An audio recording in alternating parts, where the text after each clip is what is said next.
Ladies and gentlemen, welcome to the DRich Show, where we talk anything and everything crypto. Now, here's your host, DRich.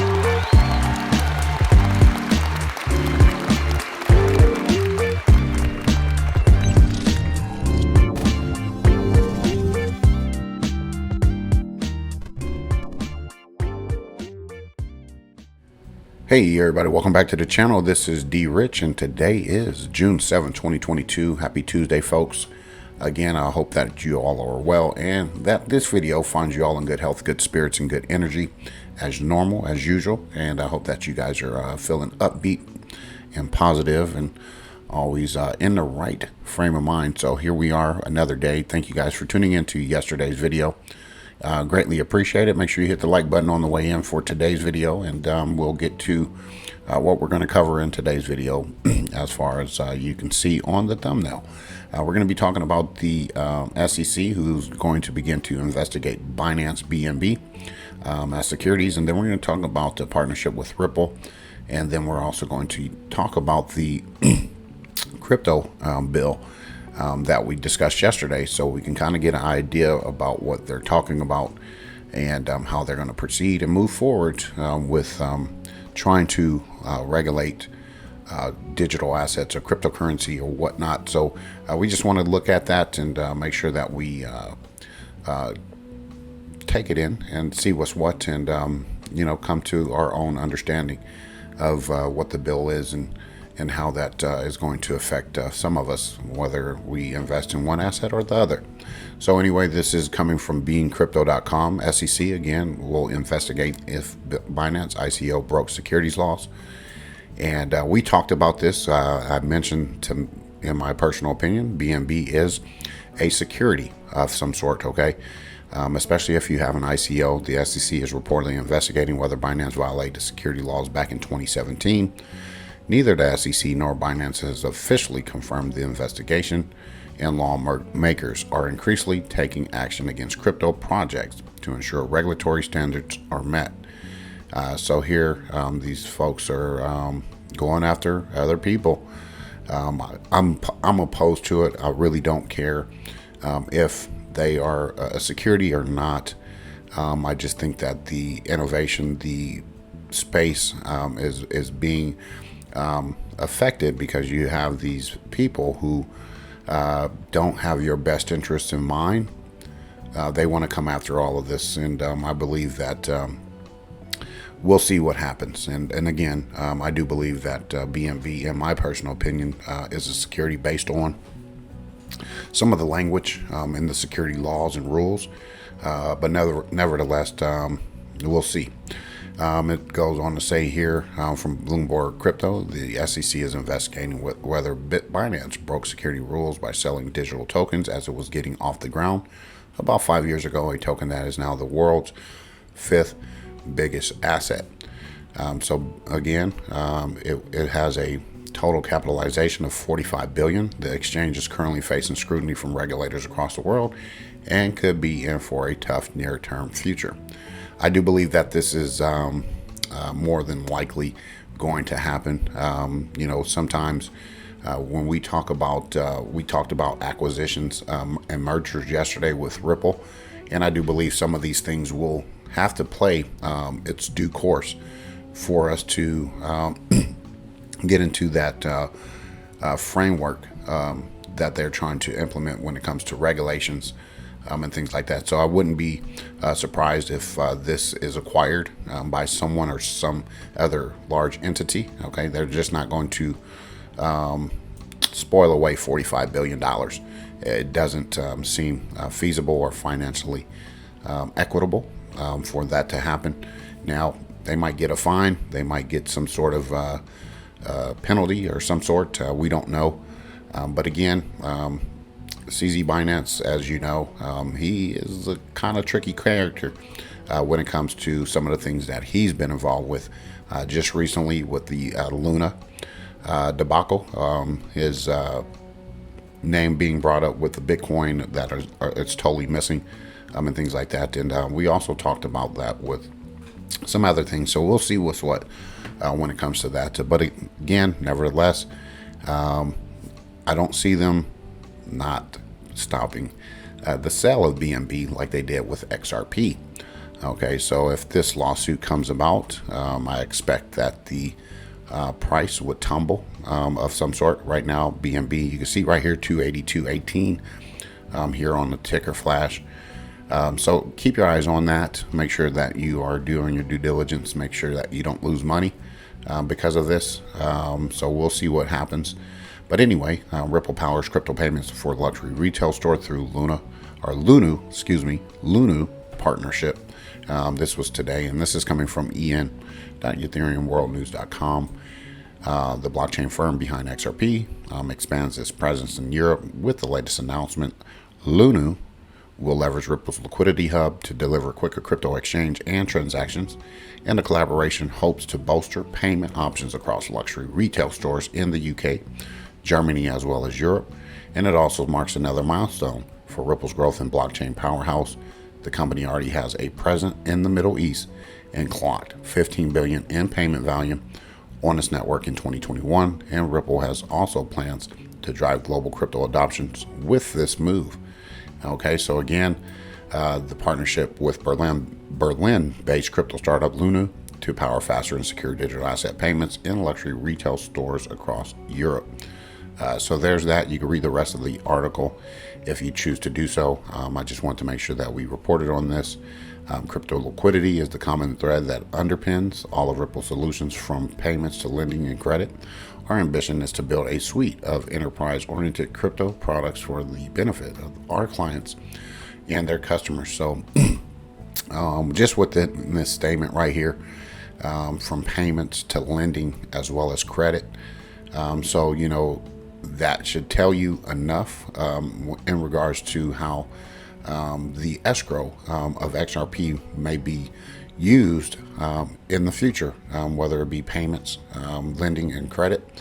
And even as a XRP hodler, you might be able to do some of the same things here as you hold your XRP, where it will be of great value at some point. So there's that. We just wanted to report on that. And then here, moving forward, using Bitcoin for 401k and as a store of value is a wonderful idea. This is coming from Cynthia Loomis, okay, and this is coming from cryptonews.com.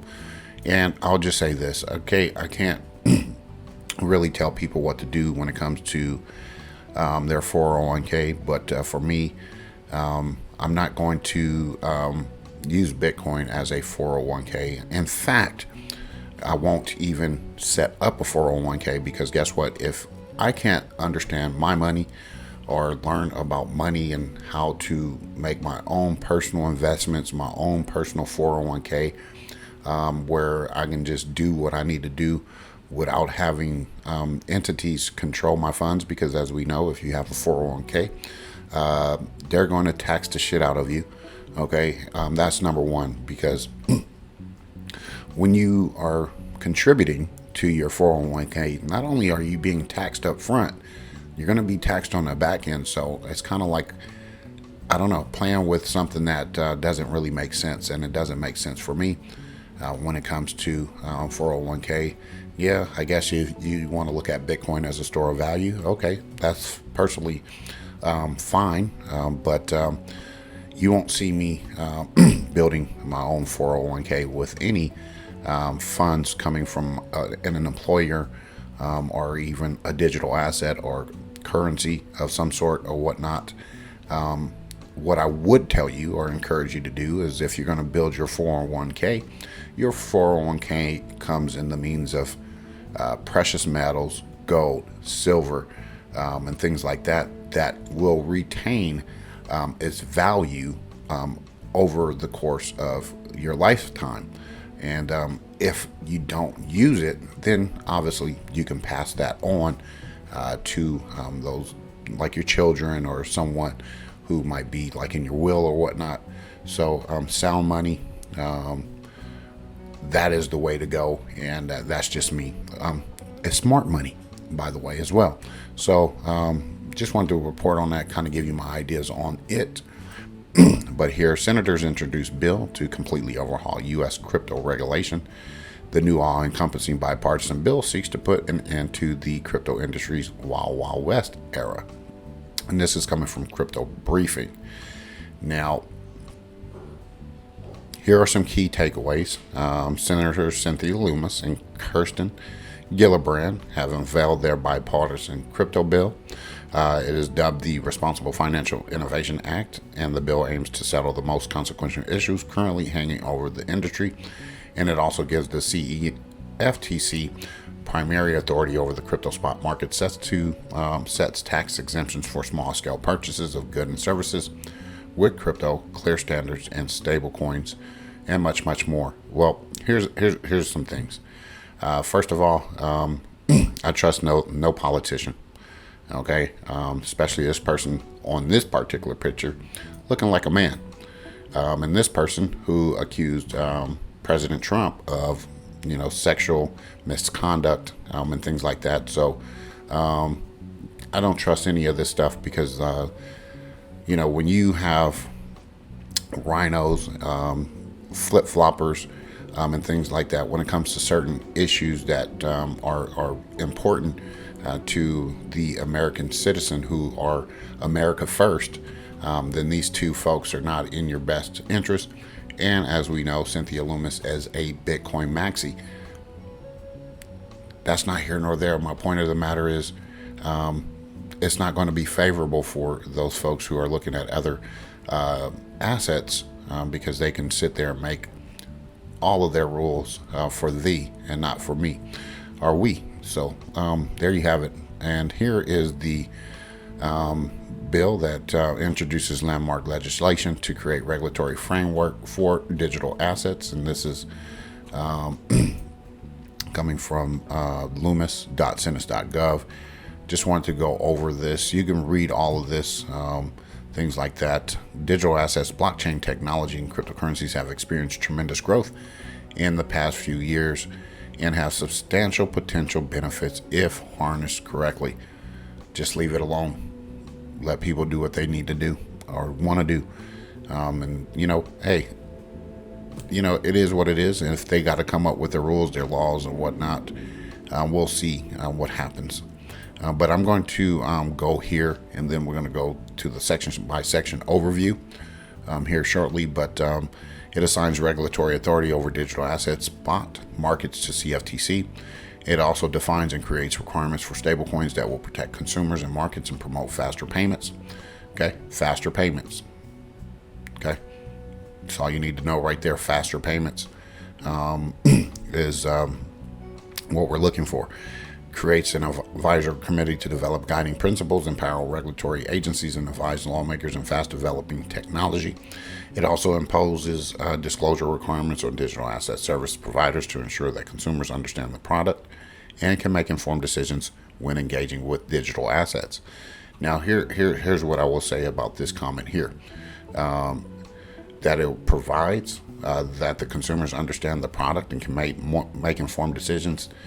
Crypto folks, crypto people in general, are the most researched people that we know of. We're going to do our homework. We're going to do our research, and I can tell you, if you talk to any one of them about anything, they probably won't know a darn thing. And it is what it is. They got just their talking points that they put together, but I can guarantee you, we'll know more about understanding products and the things that we get ourselves into.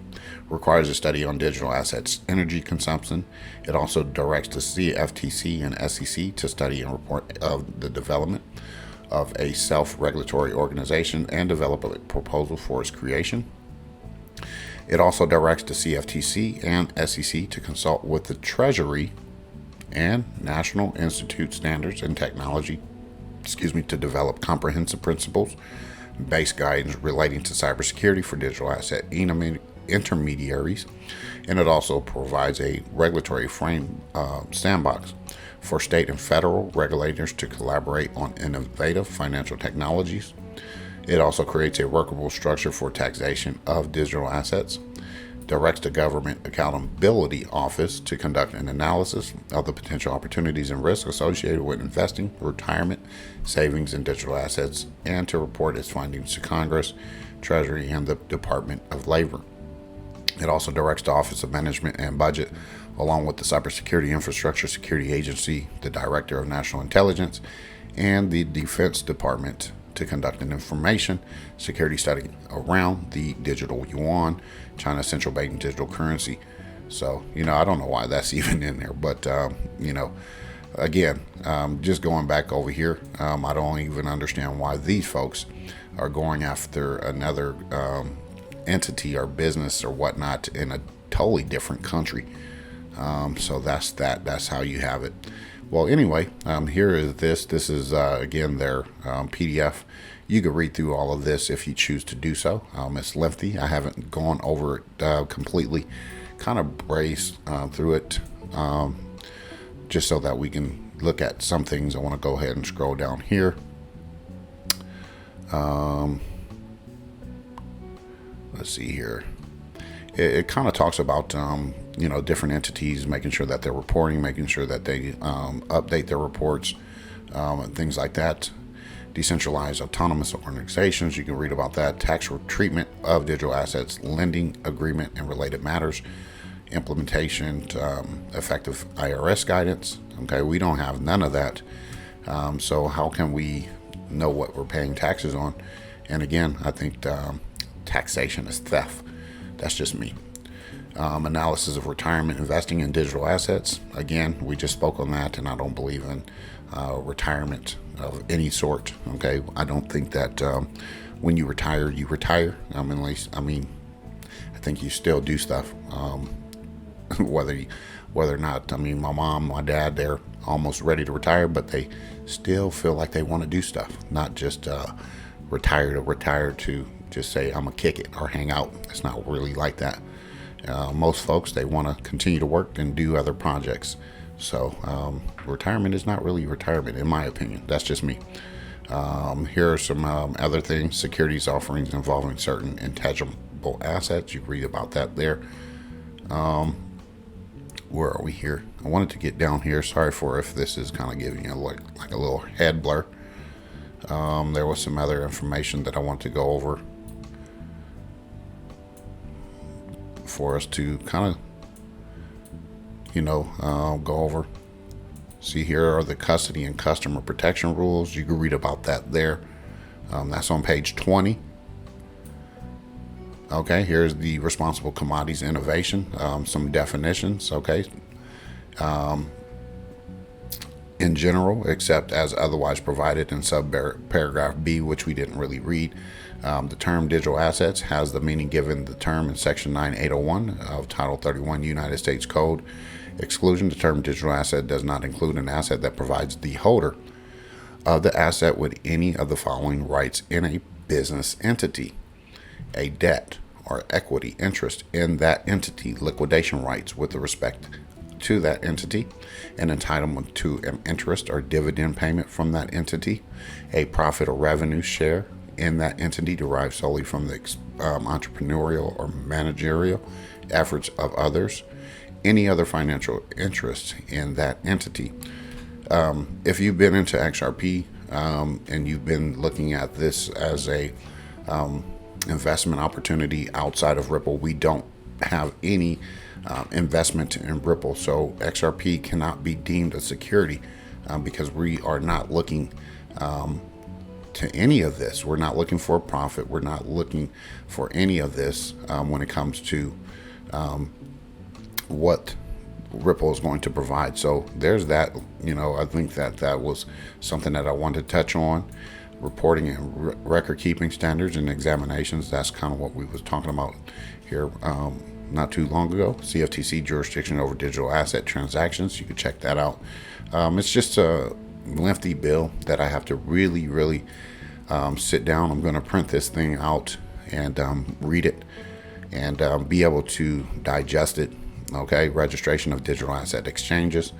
Registration of digital exchanges continued there. So just read all of this, print it out, take your notes, do your due diligence. This is some homework for you to get into. Even myself, I do have to go over a little bit more because, again, it's lengthy, and I want to be able to read it from start to finish, not by just giving a brief presentation on it. So I will report back on it as I understand this a little bit more to my own understanding, and not everybody's going to understand it the same, so I want to make sure that I understand it for myself. And then here is the section by section overview. You can check this out. I'll leave this in the description, or you could go back here on this this site here, or this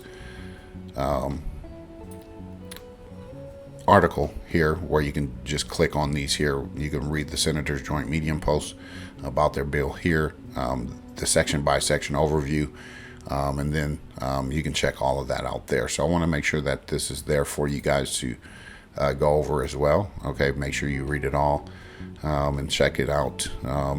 These are some requirements, some satisfactory control, location, custody, and customer protection rules. All of this stuff is in here, and we'll go over it here tonight as I print this out and read up on it, because we are getting close to them implementing some of the things that they want to implement. Again, I think they're going to try to push Bitcoin forward. That's just my opinion. Okay, and because they know that they have more to lose if they don't push Bitcoin forward with much to gain. So anyway, Bitcoin's 44.5% dominance of the market, 16.8 for Ethereum, with a global crypto market cap of 1.28 trillion. Bitcoin 29,840.33. Ethereum $1,775.93. While USDC is posted at number 4, $53.8 billion market cap. While BNB, which we just discussed, $282. Again, $46 billion market cap at number 5. And I do anticipate that if there is a lawsuit of some sort, that price will cater. Cardano 61 cents, XRP 39 cents there. Those two, I do believe, will do what they need to do. Right now, Cardano is kind of like leading the way with what it's doing as far as volume and stuff like that over the last several days. BUSD, again, I always said keep an eye on this. BUSD, BNB. Recently, after the Terra and Luna debacle, we want to make sure that we are keeping an eye on that.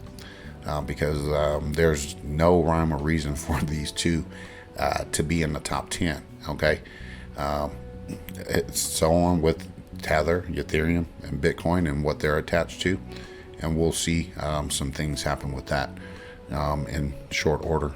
It will have its reckoning of its own. Solana $38.84, Dogecoin 8 cents, and Polkadot at number 11. $9.08. So again, I do believe Polkadot will be great at some point, and this is an opportunity for you to load up on it. I do think it will do a AVAX from like a year ago when we got into AVAX 2420. As we can see, some of the prices are taking a hit. Stellar 13 cents,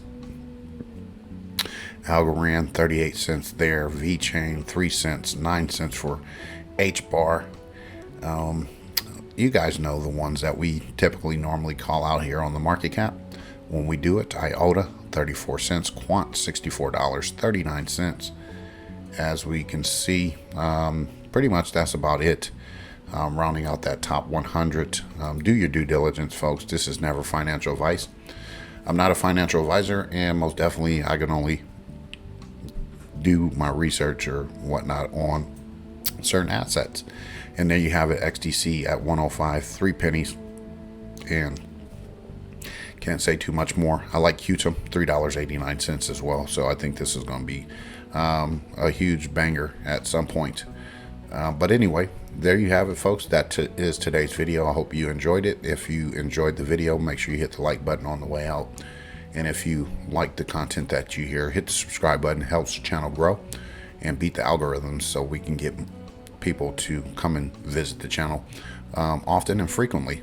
There we have it. So anyway, have a great rest of your day.